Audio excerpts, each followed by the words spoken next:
বিসমিল্লাহির রহমানির রহিম। প্রিয় দেশবাসী, আসসালামু আলাইকুম। রক্তস্নাত জুলাই আগস্ট 1 বছর পর আমাদের মাঝে ফিরে এসেছে। দীর্ঘ 16 বছর ফ্যাসিস্টদের নির্মম অত্যাচার, নির্যাতন, গ্রেফতার, হত্যা, খুনের মাধ্যমে গণতন্ত্রকে ধ্বংস করে এবং এক দলীয় শাসন ব্যবস্থা চিরস্থায়ী করতে চেয়েছিল আওয়ামী শাসক গোষ্ঠী। ছাত্র জনতার সম্মিলিত অভ্যুত্থানের মধ্যে দিয়ে ফ্যাসিবাদদের পতন ঘটেছে। সুযোগ সৃষ্টি হয়েছে নতুন করে বাংলাদেশকে গড়বার। এই আন্দোলনে যারা শহীদ হয়েছেন তাদের জানাচ্ছি আন্তরিক শ্রদ্ধা, আহতদের সমবেদনা। তাদের এই আত্মত্যাগ জাতি চিরকাল মনে রাখবে।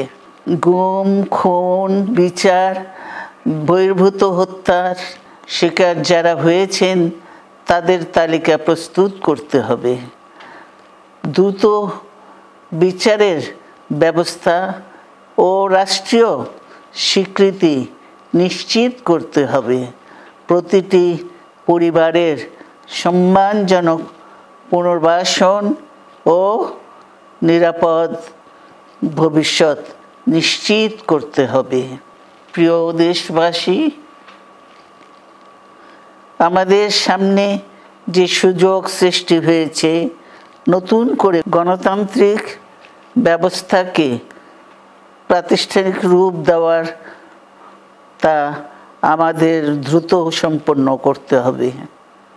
কর্মসংস্থান সৃষ্টি করতে হবে, জনগণের নিরাপত্তা নিশ্চিত করতে হবে।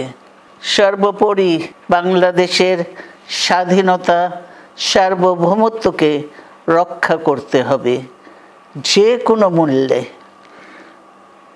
বীরের এই রক্তস্রোত, মায়ের অশ্রুধারা যেন বৃথা না যায় তা নিশ্চিত করতে হবে। ঐক্য বজায় রাখতে হবে।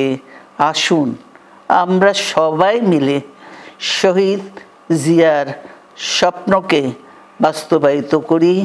বাস্তবায়িত করি কোটি মানুষের নতুন বাংলাদেশের নির্মাণের স্বপ্নকে।